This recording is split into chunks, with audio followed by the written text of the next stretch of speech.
Frontal system, magpapaulan sa ibang bahagi ng Northern Luzon at ilang bahagi ng Northeastern Luzon.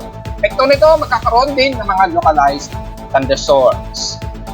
Bagmat numipis ang Easterlies, patuloy pa rin iiral ito sa silangan ng bansa na magdudulot ng mga ilang kaulapan at mga ilang localized thunderstorms. Solar flare muli, magdudulot ng ilang solar flux na magdudulot ng mga ilang electromagnetic bursts na associated ng solar flare. At low pressure area na si 92W, posible na ring mag-dissolve sa loob ng 48 oras. 90W, tuluyan na ring na-dissolve.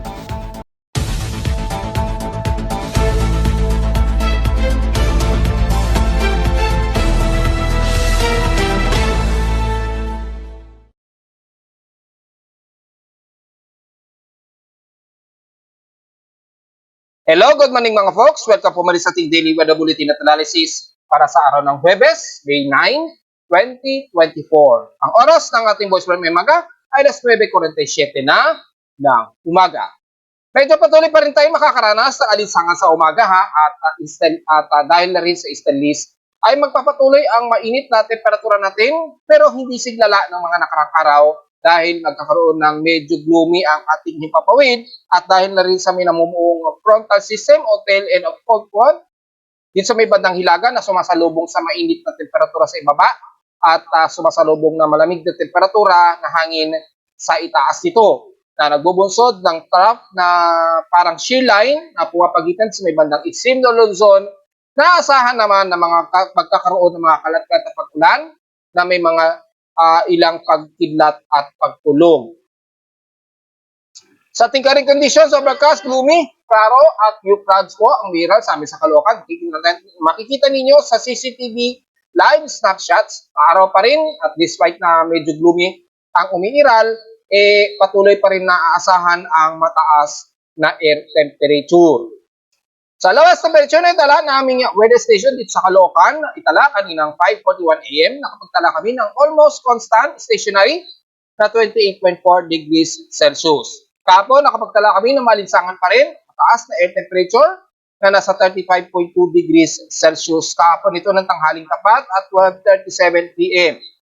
So, ibig sabihin, mataas pa rin na nasa danger level ang aming heat index na nasa 48.5 degrees Celsius na nanatiling nangunguna pa rin kung itatabi sa mga official weather stations sa Pag-asa. Kung itatabi natin ay pumapangalawa naman dito na may mataas na temperatura. Pinagbabasihan natin sa weather station sa Pag-asa. Nangunguna ang may 48 degrees Celsius dito sa may bandang Dagupan, Pangasinan at pumapangalawa na ang may mga tigpo 46 degrees Celsius diyan sa may bandang Apari, Cagayan. At sa ilang areas, kung may kasunod sa kanya, yan, ang Rojas City, Capiz. At sumusunod na ang may mga tigpo 45 degrees Celsius, kagaya na lamang ang Lawag, Ilocos Norte, at saka dito sa may bandang Viraca, Tanduanes. Ayan. And the rest ay 44 degrees Celsius na lamang baba. So mukhang hindi siglala ng heat index sa mga nakarang araw ang napapansin nating temperatura. So maaring yung last April ang maituturing na lamang siguro na pinakamataas na siguro yun, pero huwag natin pa sisiguro muna sa ngayon dahil kung pagbabasa natin ang aking weather station recording last year, yan, kung pagbabasihan natin ay last year kasi noong May nakapagtala kami ng pinakamataas na hanggang 38 degrees Celsius pa rin.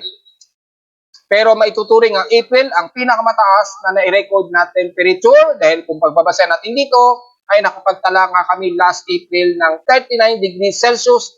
Pinakamataas na po ito sa nakalipas na 6 hanggang 8 taon po. Kaya kung titingnan nyo ang buong month of April, ay mabababa lamang. Nung last April lamang ang pumitik sa napakataas na temperatura, 39 degrees Celsius po. Ang grabe. Kauna-unahan po na ganito umabot ng kataas. So, maituturing nga na ang April ang may pinakamataas na temperatura. At kung mapapansin ninyo, biglang binago ni Pag-asa yung una nilang sinabi na yung month of May daw ay magiging mas mainit daw na temperatura at bigla nila itong binawi, which is hindi naman siguro tama yung ganun. Kasi dapat pag nagpo-forecast kasi, hangga't maaari, wag masyadong i-conclude ang mga long range forecast kasi medyo papapahama ka sa long range forecast eh. Tingnan mo, sinabi nung last April ni Pag-asa, di ba? Kung natatandaan ninyo, sinabi niya ang month of May ay magiging mas mainit pa ang magiging temperatura. O ngayon biglang nitong May lamang, makailan lamang, bigla nilang binawi at sinabi na nilang hindi na raw magiging init gigaya last month ng April na ganun kainit ang aabutin daw. Which is, doon na nagkaroon na ng kalituhan sa mga mamamayan natin. Although napaka-official sila, pero masasabi natin na hindi talaga significant accurate pagdating sa forecasting talaga. Talagang hindi talaga 100% yan. Kahit official ka pa na Weather Bureau, magkakamali at magkakamali ka pa rin ng forecasting. Lalo na sa aming mga ordinary lamang. So inulit ko, so maaring ang April ngayong taon ang may nai-record pinakamataas na naging recorded temperature at sa nakalipas na 9 years o 6 to 9 years base sa aking weather station recording for the month of April last month ang may pinakamataas na na-recorded na temperatura ito. So magiging first historical record ito na may ganitong napakataas na naging temperatura. Samantala sa ating peak extremes in past 24 hours, ang Tuguegarao pa rin ang nangunguna sa may pinakamainit na temperatura na nasa 38.6 degrees Celsius. So lumalabas sa pangalawa lamang yata kami na may pinakamataas. Pero maaaring pangatlo dahil nasa 35 degrees Celsius lang. Dahil inulan kami dito sa Caloocan kahapon din. Sa lowest temperature ay ang Baguio City na may stationary almost na lowest of 18.4 degrees Celsius. Sa inulan naman ng Butuan ay inulan sa kanila ng 11.5 millimeters ang total rainfall. Sa amin sa Caloocan kahapon, nakapagtala kami ng kauna-unahang rainfall for the month of March, May, na nasa 6 millimeter ang total rainfall. So sandalian lamang siya, naging isolated at tumigil din kagad. Samantala, expected hot dry po tayo ngayon, folks, dahil nasa 58% po ang naging outside humidity natin. So, hot dry weather po tayo kapag ganito kababa. At bumaba ito ng 10% since last hour. Nasa 1,011 hectopascals ang ating atmospheric pressure. So, mataas po ang atmospheric pressure pa rin natin despite na hot dry weather. At walang masyadong ridge o high pressure area malapit sa atin, pero patuloy ang mataas ang ating atmospheric pressure sa itaas. Sa high tide and low tide status, may 2 minutes high to maximum high tide, so mataas po ang level ng ating karagatan sa Pampang ng Manila Bay. So sa mga mangingisda, patuloy lamang po tayo na mangisda kahit sa Pampang dahil malalim po at nasa 1.2 meters ang inaasahan nating lalim ng level ng karagatan dyan sa Pampang ng Manila Bay. So, pwede po tayo mangisda ngayon dyan. At sa mga maliligo, ingat po dahil delikado. Lalo na kung magsosolo ka lamang maliligo, lalo na sa mga kabataan natin, mga folks. Samantala, meron tayong space weather status at another X1 class o X-Flag class na naman na 1.0. So, pupuntahan natin yung space weather observations natin ay nagkaroon na naman ng PFU, nag-release na naman ng Penticton Noon Flux na 227 SFU. Actually, yung record nito, nagsimula ito kaninang 8:20 AM, ngayong umaga lamang. At nagkaroon ng 10 cm radio burst. At since kahapon, ay nagkaroon na ito ng long duration ng tumagal ng 175 minutes. At inaasahang peak nito ay 1,000 SFU o solar flux units.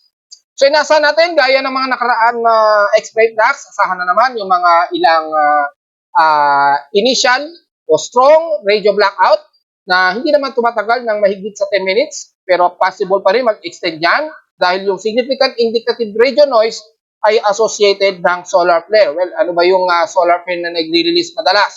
Kung sisilipin natin, mukhang nag-error yung aking JP graph. So, wala tayong JP graph ngayon.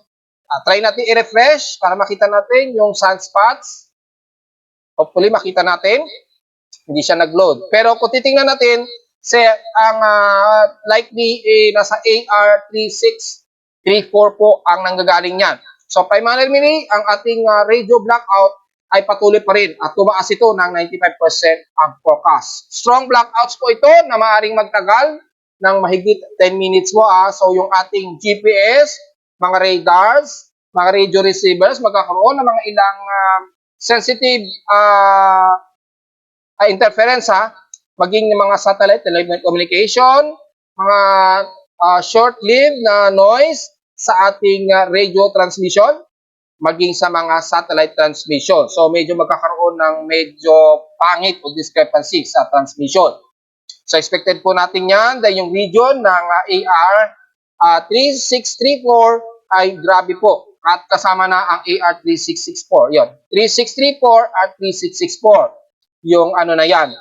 Bagamat wala namang masyado na tumaas sa ating photon flux na makikita natin sa ating real-time graph, nagkaroon at least ng 10 cm ng releasing ng photon flux. Pero nangunguna pa rin po ang solar radiation. Ayan, nagsimula ito. According dito, madaling araw. Actually, kahapon ito ng tanghali ang release. So, malamang kaninang alas 8 ito nag-arrive sa Earth. Malamang ganun ang nangyari. Nag-maximum ito as X1.0 muli, alauna ng hapon, at nagtapos ito ng 1:32 p.m. as M6.3. Tapos ngayon lamang nagkaroon ng epekto o nag-arrive sa atin sa Earth. At saglitan lang naman ito na pumitik sa Earth. Ayan, kung titingnan natin sa ating detailed solar X-ray flux chart, ayan, ay saglitan lamang siya na nagkaroon ng strong radio blackout. Tapos, kumalma muli at nagkaroon na naman ng flux at saka na lamang ito tumahimik na. Pero pagbabasehan natin dito, kung babalikan natin, ay nagsimula itong mag-flux kaninang 6:24. Ayan, Tapos nag-burst uli siya. Sana yon. Ayun, madaling araw pala to. 5:40 a.m. oras natin sa Pilipinas. At nagtuloy-tuloy to hanggang 6:26 a.m. At yun po. So, kung pagbabasehan natin yung recordings dito, ay nagkaroon nga po ng solar radiation at solar flux. Kaninang madaling araw pa pala ito nagsimula. At nag-i-epekto ito at nag-update kaninang 8:20 a.m. which is nagkaroon na nga po tayo ng mga ilang inaasahang frequency degradation o degradation. Makikita natin sa solar wind, grabe po, malakas yung inaasahang forecast pa rin ito. At posible pa rin magtuloy ito by May 11. Ayan. So abang-abangan na po natin to dahil mahihigit na naman sa 550 kilometer a second yung bilis nito hanggang May 11, 2024 po yung arriving. So, abangan na lang natin folks at kasalukuyan meron tayong degraded frequency. Kanina, more than 25 MHz po yan.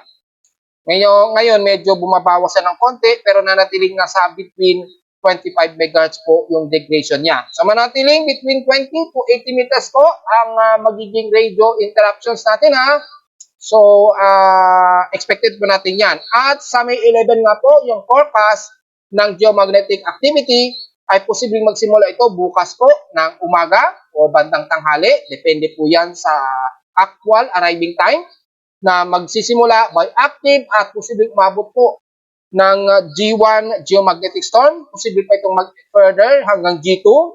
So, according dito sa forecast ng 3 days natin sa NOAA KP Index. So, kung titingnan natin, ay mukhang sunod-sunod po, makakaranas tayo ng geomagnetic storm. So, abang-abang na lamang mga folks at medyo ready tayo dahil kapag kaganyang kahaba ang duration, mukhang bibigay yung ating mga electronic equipments. Lalo na yung mga solar panels, take note na lamang yan mga folks. kapag ka nagkaroon ng sunod-sunod na geomagnetic storm. At yung ating dashboard, mukhang isa na lamang yung low pressure area na binabantay natin, si 92W na lamang. So lumalabas ay nan-dissolve na rin si 90W, which is i-discuss natin yan maya-mayang konti. Samantala sa ating almanac, sumikat ng haring araw kaninang 5:29 AM, nasang lulubog ito mamayang 6:15 PM. At wala pa naman tayo at nanatiling new moon pa rin. 1% pa lamang illuminated ng buwan, so baka bukas na po tayo mag-report para sa moonrise at moonset. Diretso agad tayo sa ating local weather outlook para ngayong Huwebes at Biyernes. Partly cloudy daw ang ating maghapon, pero walang naka-forecast na tsansa ng uulanin daw according dito. Bukas ng Biyernes ay magiging mas maulap, overcast po, gloomy, at may mga 10% chance daw na uulanin. So highest and lowest temperature expected natin, naglalaro na naman sa 35 to 37 degrees Celsius, and lowest temperature expected ay 27 to 29 degrees Celsius. Diretso muna tayo sa ating ginagamit na satellite imagery. Makikita po natin mayroon tayong frontal o tail end of cold front na may tuturing, pero frontal system na lamang ito may tuturing dahil wala naman tayong amihan. So dahil may frontal system o medyo malamig na hangin sa may bandang Taiwan, kaya magkakaroon ng salubungan ito sa ating eastern list na magbubunsod naman ng mga localized thunderstorms at mga kalat-kalat na pag-ulan dyan sa may bandang extreme no Luzon. Diyan, sa pagitan na yan ng Apari, Batanes Group of Islands at ilang bahagi ng Santa Ana at ilang bahagi ng Isabela. At siguro madadamay na rin ang bahagi ng silangan ng Nodo Luzon mula Kasiguran Aurora at madadamay na rin ang bahagi ng Quezon Province ng Baler, pababa na yan ng bandang Polillo Islands. Depende yan sa galaw ng frontal system na ito. Ang frontal system na yan, magdudulot na yan mga kalat-kalat na pag-ulan, mga ilang possible hanggang moderate showers at mga localized thunderstorms. At ngayong umaga ay magiging maulap na yan ang bahagi ng yan ng extreme Nolo Luzon. Kitang-kita sa satellite imagery. Yan. At pag sa ating BIRS, makikita natin, despite na hindi naman maabot sa heavy rain potential, ang nakikitaan ay magiging overcast at gloomy rin ang himpapawid rin yan ng extreme Nolo Luzon. Tama na rin ang bahagi ng Cordillera Administrative Region. At hopefully ay medyo mabawasan ang grabing init sa Tugigaraw dahil sa nagdudulot po ng frontal system dyan na magdudulot po ng mga kalat-kalat na mga pag-ulan at may mga pagkilat at pagkulong. Kabilang na rin ang pagitan ng Ilocos Norte, Ilocos Sur at pagkakaroon din ng mga ilang possible na mga senaryo sa isolated rain showers ng bandang Pangasinan at Zambales, pero panandalian lamang yan. Pero sa hapon ay probability, mataas ang forecast nila, naglalaro sa 55% din na tsansa ng mga isolated rain showers and localized thunderstorms. And the rest ng Central Luzon, katamtaman na lagay ng panahon, may mga partly, kumustikaw din ng medyo iiran, pero sa babandang, sa may bandang Tarlac, pababa ng bandang Bulacan area, ay magiging katamtaman at maaliwalas, so magiging maaraw po, at magiging maalinsangan ang inyong temperatura dyan. Pababa na yan ang bandang Pampanga at San Fernando, kabilang na ang bahagi ng Bulacan mula sa Gapan City, Nueva Ecija, pababa na ng Baliwag at papasok nga po ng Metro Manila na magkakaroon din ng mga ilang partly cloudy at overcast and gloomy ang ating maghapon. So medyo makokontrol ng bahagya yung ating taas ng temperatura. So kung tumaas yung gloomy natin sa paligid ay medyo mababawasan ng konti ang tingting alinsangan natin. Dahil nagkakaroon nga po na accumulated na kaulapan sa silangan ng Luzon. Pababa na yan ang bandang Southern Luzon at dyan sa bahagi nga po ng Calabarzon area, nagiging maliwalas at malinsangan din pero overcast din. At magkakaroon din ng ilang gloomy ang areas ng Calabarzon area and the rest ng bandang Quezon Province. Pero sa bandang Bicol Region, malinsangan muna ang iiral sa inyo dyan. Pero may mga forecasted din ng isolated rain showers and localized thunderstorms pagsapit daw ng hapon. And the rest ng Southern Luzon ay magiging maliwalas din at mapakamainit ang magiging temperatura ninyo dyan.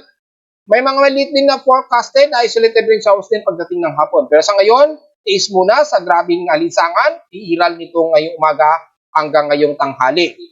At dyan din sa bahagi ng Palawan, partly cloudy rin din ang iiral dahil may mga truck po na cluster na mga kaulapan na umiiral dyan, lalo na sa bandang Patarasa area at bandang Balabac area.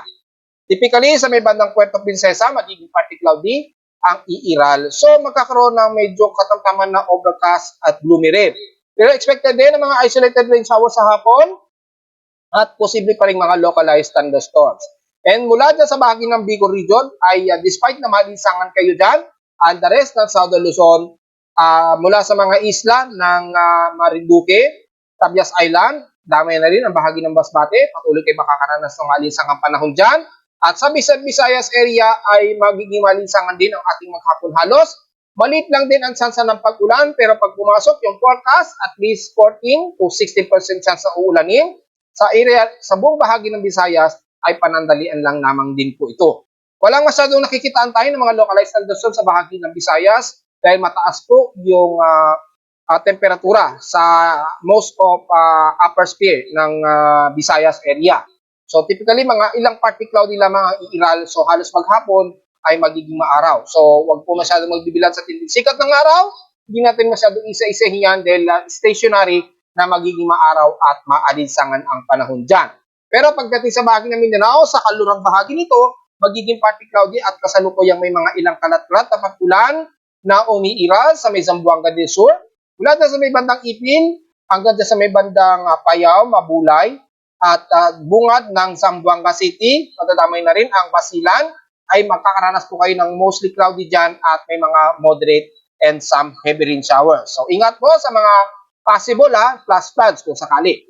At dyan naman sa may bandang Zamboanga del Norte, magiging mostly cloudy din ang iiral dyan mula Liloy, Siocon, pababa na yan ng Siraway at Sibuco. Ingat na lamang din sa mga kalat-kalat na pag-ulan ngayon na umiiral dyan na may ilang pagkilat at pagkulog. Pero the rest ay magiging katamtaman ng panahon mula dyan sa may bandang Manukan, Dapitan, papasok na yun ng Oricata City hanggang Osamis City ng Zamboanga del Norte. Magiging maaraw din at medyo malinsangan ang iiral sa area na yan. And the rest ng BARMM rather, ay magiging maalinsangan din ng panahon at clear skies po tayo dyan. Pero may mga localized thunderstorms ang naka-forecast dyan mamayang hapon o ng gabi. Typically, sa may bandang Marawi, pababa na yan ang Kapatagan. Pero panandalian lamang yan mga folks, and the rest ng Northern Mindanao, magiging katamtaman at maalinsangan po ang inyong maghapon dyan mula Surigao del Norte, Surigao del Sur, Agusan del Norte hanggang Agusan del Sur, and the rest ng Central ng Mindanao sa Bukidnon at Davao Oriental area. Damay na rin ang Davao de Oro at Compostela Valley na makakaranas ng katamtaman at klarong himpapawid, kaya asahan ng maaraw at maalinsangang panahon. Walang masyadong cluster ng kaulapan na lumalapit sa ngayon dyan sa Eastern at Southern Mindanao, kaya halos maghapon ang magiging maalinsangan sa inyo dyan. Huwag na lamang masyadong magbibilad at uminom po ng maraming tubig. Expected ang maghapon ang mataas na alinsangan. Kabilang na ang buong South Southern area mula dyan sa may bandang Sarangani, pataas ng General Santos City hanggang Cotabato City. Ilang mga forecasted lamang, isolated rain showers lamang din ang iiral, pero sandalian lamang ito at typically light rain showers. So generally na ating buong bansa, halos katamtaman at maaraw ang paligid nito, pero may mga di inaasang isolated rain showers and localized thunderstorms sa kaluran ng Mindanao, lalo na dyan sa may kaduluduluhan ng Zamboanga Peninsula. At dyan naman sa norte ng Luzon ay ang umiiral nga po na frontal system na magdudulot po ng mga kalat-kalat pag-ulan at may pangailang pagkilat at pagkulog sa nabanggit natin kanina sa extreme northern Luzon. Samantala, sa lagay naman nitong si 92W, since kaninang madaling araw ata is nag-dissolve na o dinisolve na ng tuluyan ng ating tropical cyclone sector, itong si 90W at natira na lamang itong si 92W. At kasalukuyan, as of 10:45 AM ngayon, habang nire-report ko ito, na natiling walang further development sa kanyang wind speed. At ang kanyang central air pressure ay kasalukuyan na nasa 1,007 hectopascal. So, lumipas na po ang mahigit 24 hours, ay wala pong naging further development kay 92W. So, maaaring anytime, within 48 hours mga folks, ay baka ma-dissolve na rin ito at aalisin na rin sa ating tropical cyclone sector monitoring. Kasalukuyang mahigit sa 2,500 kilometers southeast pa rin ito ng Mindanao sa labas ng ating Philippine Area of Responsibility, nakatambay itong si 92W. So, tingnan na lamang natin within 48 hours kung magkaroon pa siya ng slightly development. para mag-extend po yung ating monitoring forecast analysis dito. Pero pag hindi yan nagkaroon ng pagbabago sa loob ng 48 oras, ay anytime mula ngayon ay madidissolve na lamang yan bigla. Pero meron kasing patuloy na mataas na empirical forecast. Kung titingnan natin sa ating global forecast assessment, yan, kung sisilipin natin sa West Pacific Basin natin sa TCFP monitoring, na natiling mataas yung shallow development ng anomaly nito na mahigit sa 50% yung nanatiling anomaly nito. Ayan. Which is namamalagi dyan itong C92W. So, despite na within 48 hours, maaring madissolve siya, pero maaring may kasunod sa kanya na kung saan din nakalagi itong C92W. At maaring may pumalit sa kanya. Dalawa ang prospect natin dito na convection at mataas yung convergence, bagamat ay napaka-insignificant pa na maitutuloy ito sa ngayon. So, itong C92W, malabo nang pumasok ito ng R nitong weekend. At kung titingnan natin sa Global Spectral Model, ay hindi na ito nakikitaan na ito ay papasok pa ng ating Philippine Area of Responsibility. At hindi gaya nung kahapon, ay nakitaan natin na papasok pa ito ng Philippine Area of Responsibility this weekend, di ba? Tapos lalapit sa may bandang silangan ng Mindanao, dyan sa may bandang silangan ng Caraga, or ng bandang silangan ng Visayas lalapit. Ngayon, nagbago siya at mukhang wala na nga nakikitaan ito. At mukhang inaantay na lamang yung panibagong papalit kay 92W. Kung titingnan natin dito, tatambay ito, lalagi ito sa may bandang norte ng Indonesian Peninsula. Kasabay ng Intertropical Convergence Line na umiiral dyan sa may bandang Indonesia. So yun po ang magiging senaryo yan. At kung sisilipin natin yung convergence sa ating sinasabi na posibleng pumalit kay 92W, ayan. Ito kasi si 92W, ayan, halos dissolving na. Pero mayroong panibagong developing, pero napaka-insignificant pa nga po talaga. Ayan, oh, nasa halos between 18 kilometers o 14 kilometers per hour, yung very shallow at napaka-unresolved convergence niya. So, baka this coming weekdays, next week, natin makukumpirma kung may papalit kay 92W. Ayan, oh. Ito kasi si 92W at merong panibagong development ako din sa divergence niya, yung kontrahangin sa kanya na kumikiskis dito. So, kapag halimbawa, na-dissolve si 92W, magkakaroon na naman ng panibagong divergence. At kapag nagpulido yan at nagkaroon ng panibagong convergence, itong 18 km per hour na to o below 14 km per hour, ay maaring yan ay papalit kay 92W. Depende po yan. So, mas makukumpirma pa natin ito mga folks sa mga by next week na po. At yung sinasabi nga natin si 92W ay mukhang malabo na itong pumasok ng ating Philippine Area of Responsibility this weekend. Malabo na yan. At despite na yung ibang mga computer models ay pinapakita dito ay magiging mahinang bagyo ito, si 92W, at papasok pa dito ng Philippine Area of Responsibility.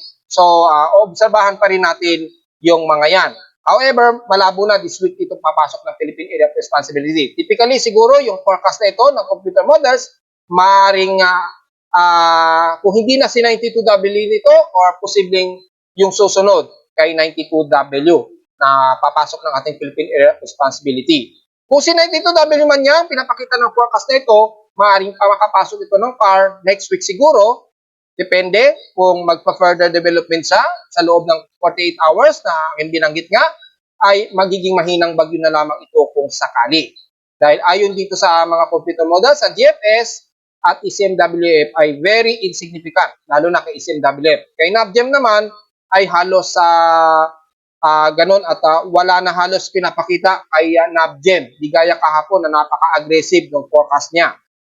So, nagiging very insignificant na yung forecast nito na itong C92W or posibleng susunod sa kanya ay lalapit ng bansa bilang malakas na bagyo. Maaring trough na lamang kapag ito ay lumapit ng Mindanao next week. Kung sakali kung sakaling magkaroon siya ng further development. Samantala sa update ng Global Tropics Hazard ay may nakitaan na probabilities of at least greater than 20% o 20% na probability na may mabubuong nga pong bagyo. Ayan, magsisimula yan sa silangan ng bansa. At hanggang sa third week ng May ay pinapakitaan na may mabubuong sama ng panahon daw o tropical disturbance. Well, tingnan nga natin dahil nga po ay nabanggit nga natin may at least isa hanggang dalawang bagyo na nga po ang maaaring mabuo ngayong buwan. So, yung mga significant na development of forecast nito ay kung hindi man matuloy ito, maaaring isa lamang ang posibleng may mabuo ngayong buwan. Kung hindi natuloy ang development nito si 92W hanggang sa ito ay totally ma-dissolve. So, tingnan na lamang natin yung mga susunod pang mga darating na extended forecasts. Well, kamustahin naman natin yung ulat lindol. Kung titingnan natin ay mula kaninang 12 AM ay so far mula sa data feed ni PBOX. Wala namang nai-record na magnitude 4.0 pataas pero marami rin nakagad ang mga naging paglindol ha. So kung titingnan natin yung historical, mula nitong unang araw ng May hanggang sa kasalukuyang nagre-report ako, kung bibilangin natin kung nakakailang lindol na ba tayo for this month,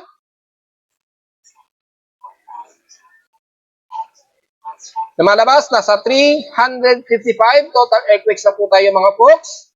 341 dito is magnitude 2.0 pataas, 11 dito ay magnitude 4.0 pataas, at tatlo na po yung ating magnitude 5.0 pataas. Yan. So nagkaroon nga po tayo ng isang magnitude 5 dyan sa may bandang Kiamba, Sarangani. Yan, binago ni PBOX, ginawa na niyang magnitude 5. Nitong huling May 7 po ito na nai-record. Pangalawa, dito sa may bahagi nga po ng Abuyog, Leyte, magnitude 5.8 po ito. Yan. At yung isa ay dyan sa may bandang Eastern Samar.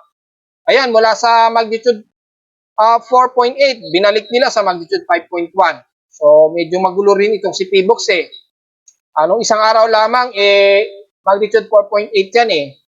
Ngayon, ginawa na nilang 5.1. Dahil nga po sa mga international seismic, maging sa inyong lingkod, kung babalikan ninyo ay magnitude 5 po ang measurement po talaga dyan. So, sinabi ko nga po, kung hindi yan i-degrade ni PBOX, magiging pasok yan sa ikalawang paglindol o hanggang ikatlong paglindol ngayong month of May. Noong araw na yon, yan, yung May 7 ay nakadegrade yan eh. Magnitude 4.8 po ang nakalagay dyan eh. Bigla nilang binalik sa magnitude 5.1. Yan, itong May 7. Which is pasok na bilang ikatlo na lindol. Lumalabas ikatlong lindol na po ito for the month of May 2024. So, meron na tayong total of 355. Tatlo rito ay magnitude 5.0 na po mga po. So, dito natin malalaman na hindi talaga 100% nagiging accurate din ang ating mga official weather or seismic agencies. Nalalaman kasi natin kagad yung development o changes kapag bigla nilang binabago yung value nito. Di ba? Since yung ating measurement mula sa seismometer, hindi naman natin yun binago. At nag-maintain tayo sa magnitude 5.1 noong May 7. Ayan yung huling record ko. Northeast of coast pa nga yan, ang Salcedo, Eastern Samar. Hindi natin binago yan. Si PBOX, magnitude 4.8 ang nakarecord sa kanila yan that time na aking in-upload itong record nito. Kalaunan, binalik nila sa magnitude 5.1, which is malabo rin itong si PBOX eh. Pabago-bago. Anyways, wala tayong magagawa dahil mabibigla tayo, pero namomonitor naman natin kagad yan. Yan. Kung yung mga kababayan natin, hirap nang makalkal yan sa website ni PBOX dahil sobrang dami niya yan. Kung bibilangin nyo yan ngayon, isasama nyo ang magnitude 1.0 na lindol kay PBOX, mahirapan kayo makalkal yan. Ang haba niyan. Siguro, kulang-kulang 5,000. 5,000 list ang makikita niyo dyan. Makikita ninyo doon sa website nila. Pero dito, naka-filter yan, so mas madali nating nalalaman yung binabago ni PBOX. So, yun po. Binalik nila sa magnitude 5.1 na dati ay nasa magnitude 4.8 lamang ito. So, binalik nila sa magnitude 5.1 na. So, naging 3 na po o 3 na po yung ating magnitude 5.0 for the month of May 2024. Kamustahin naman natin si Angat Dam sa ating dam levels and historical data ngayong araw. At kung titingnan natin, Mula kahapon from 184.78 meters, ngayon ay 184.38 na lamang. So mahigit 1 meter na po ang kulang sa kanya ha. Ayan 1.21 meters na po yung kakulangan ni Angat Dam. Ibig sabihin lamang patuloy pa rin na malaki ang nakukonsumo niya. Kaya despite na nagtaas, kung di nagkakamali, nagtaas na yata ng water bill si Nawasa. Pero inaasahan na natin magkakaroon tayo ng mga rotational cut-off sa supply ng tubig ha. Dahil patuloy pa rin bumababa at dumadaos-dos ang level ni Angat Dam. Dahil yan po ang significant na importante si Angat Dam dahil yan po ay nagsusupply sa Kalakhang, Maynila. At dahil dyan po ay nanatiling water level critical pa rin si Angat Dam at 184.38 meters po. Kulang na siya ng 1.21 meters na remainder para sa deviation rule curve nito. So, kung titingnan natin, yung kailangan niya para mag-recover ay nasa at least 27 meters ang kailangan na niya para mag-recover. 27.62 meters po ang malaki na po ang naging kakulangan niya. Sa total deviation mula sa pinaka maximum normal high water nito. So, yun po. Yun po ang lumalabas na data nitong si Angat Dam. Napakababa na po. So, patuloy pa rin na bumababa at dumadaos-dos si Angat Dam ha. So, patuloy pa rin na aasahan tayo na magkakaroon ng rotational cut-off. Ayan, patuloy pa rin. Pababa pa rin talaga at padaos-dos pa rin na padaos-dos yung level ni Angat Dam. At sa ating astronomical event, starting bukas, ay magkakaroon tayo ng ilang astronomical event, gaya na lang ng Mercury at greatest elongation. So, lumalabas ito, mas maliwanag itong si Mercury. Hopefully, kita natin to sa madaling araw or bago lumubog, pero napaka-critical yung elevation niyan. So, dito sa amin sa Caloocan, malabong makita siguro yan. Sobrang baba ng elevation ni Mercury. Very tricky, bandang less 20 degrees. So, malabo makita sa amin yan, si Mercury. At meron tayong lunar occultation uli ng Beta Tauri. Yan. So, ipopost ko yan sa Facebook page, yung pinakadetalye na lamang yan, para sa ating mga astro photographers na gustong ma-view to. Hindi natin alam kung kita ito sa Earth at ipopost ko na lamang yung complete detail para sa gustong malaman kung makikita yan sa Earth, sa Pilipinas o hindi. At narito naman ating 3-day 20 weather forecast para sa araw ng Huwebes, May 9, 2024.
ito na lang po ating daily weather bulletin at analysis para sa araw ng Huwebes, May 9, 2024. Huwag mo kalilimutan na mag-like, share, subscribe po sa ating YouTube channel. Visit lamang anytime. Bukod sa Facebook page at visit lamang sa ating website at www.pimoweather.com para sa mga detalye na gusto niyo malaman na hindi natin nabanggit ngayong umaga sa ating report. Makikita naman yan dahil real-time at very dynamic naman ang updates ng aking weather page dahil direkta ito sa aking mga aparato at mga data feeds ng mga iba't ibang agencies. At makikita ninyo yan ang real-time mula sa aking weather station sa Caloocan para sa gustong magkaroon ng reference ang ating mga local government sa Caloocan at sa mga data feeds mula sa iba't ibang weather agencies. Maraming salamat po mga folks at magandang araw po sa ating lahat.